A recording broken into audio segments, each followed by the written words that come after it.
बहन थी, उससे छोटा भाई था। तो 2 भाई 1 बहन थे, 5 लोग इस घर में रहा करते थे। और प्रारंभ काल अतीब जो है विचित्र था, जिसमें यात्राएँ बड़ी विचित्र हुई, बड़ी भिक्षुकमय जीवन रहा।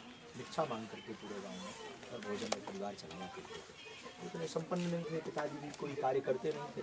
तो इसी में एक तरफ भगवान का स्थान बना रहता था, एक तरफ रसोई बनी रहती थी, और एक तरफ जो है यहाँ तक कि भैंस भी बनी रहती थी, पशुशाला भी बनी रहती थी। लेकिन वही में अपना जीवन भगवान बागेश्वर बालाजी की कृपा से पूरा 14 वर्ष का वनवास इस स्थान पर हमने जाता। वो जो विकट परिस्थितियाँ थी वो आध्यात्मिक यात्रा के लिए कितनी मददगार साबित हुई?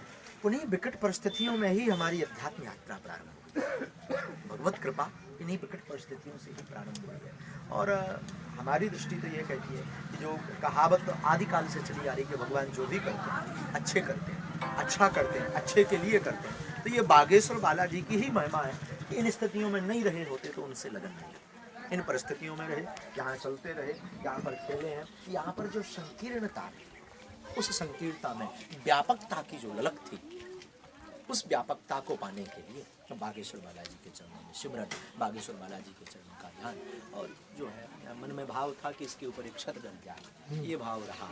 और वो अभी भी अधूरा है, अभी भी। शुरुआत जब ली तब यहाँ कथा करना, कथा सेंटर में जाकर कथाएँ करना, भिक्षा मांगना, वो सुना है मैंने, वो क्या चलता? ये बड़ी विचित्र स्थिति थी। पिताजी कुछ कार्य करते, भोजन की व्यवस्था के लिए, जीविका चलाने के लिए हम बड़े थे, बहन और भाई, तो हमारे बड़ापन था। वो बड़े होने के कारण पूरी जिम्मेदारियाँ खुद के ऊपर भी। माताजी हमारी सहज भाव की, पिताजी को कोई लेना देना नहीं रहता था। बस यहीं से हर पूर्णमासी अमावस्या को एक थैला उठाते थे, और बचपन से ही तिलक लगाने का स्वभाव था। बाबा जी के चरणों में रहे, धोती पहनने का, धोती पहनते थे, अपनी बढ़िया कुर्ता पहनते थे। उस वक्त हमें स्मरण में है, आज भी एक कुर्ता हम रखे हैं, एक एक कुर्ता को हमने 1 महीना पहना होता था। रोज़ रात को हम उसको साफ करके, यहाँ पर एक चीप डली रहती थी, यहाँ एक चीप बनी रहती थी, वो चीप में जो है कुर्ता को साफ कर लिया, एक यहाँ से वहाँ तक तार था, उस तार पर सूखने के लिए डाल देते थे। तो वहाँ से सारा सूख को उस सुबह से उसी को पहन करके अध्ययन करने जाते थे, और उसी को पहन करके अमावस्या पूर्णमासी गाँव में घर घर जा करके भिक्षा मांगते। वो जीवन जो सिखा करके गया वो कदापि न भूल सकता, न भुला पाऊंगा। लेकिन उस जीवन ने मानवता का, वास्तविकता का खूब बोध किया, और उस जीवन से ही इस जीवन तक की यात्रा संपन्न हुई। ये भगवत आशीर्वाद था, बागेश्वर बालाजी की ही कृपा थी कि जो यहाँ पर जीवन गुजरा या इन स्थितियों में गुजरा। फिर इसके बाद में और बड़े हुआ है।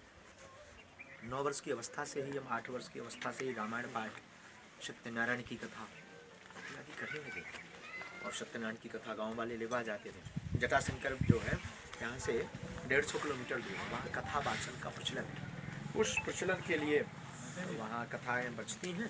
पुरोहित कर्मकांडी ब्राह्मण थे, कुछ पैसा मिल जाता, कुछ दक्षिणी मिल जाती थी। जाते अमावस्या को चले गए, वहाँ से 200-300 रुपये, उस वक्त 200-300 रुपये में 200 रुपये का आटा, भोजन, नाश्ता, जो भी सामग्री करके ला करके माता जी को दे देते थे, 20-25 रुपये। लेकिन कभी भी उन जीवन में ऐसा बोध नहीं गया भगवान ने उस वक्त हमारे लिए 5 रुपये सत्यनारायण की, 5 रुपये सत्यनारायण की कथा, 11 रुपये, 5-10 रुपये में सत्यनारायण की कथा।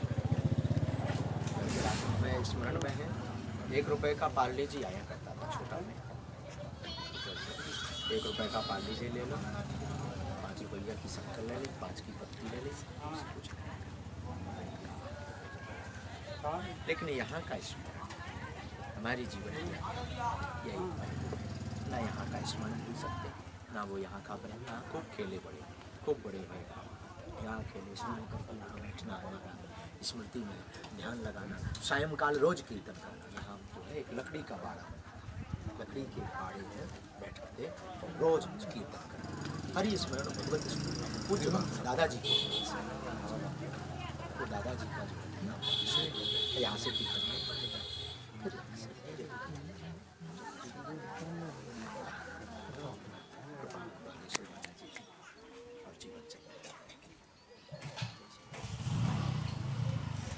राम की जय। सुखद अनुभव सुनने का अवसर मिल रहा है इसके माध्यम से, हमको भी सबको भी कैमरे के माध्यम से और लाभ मिल रही है।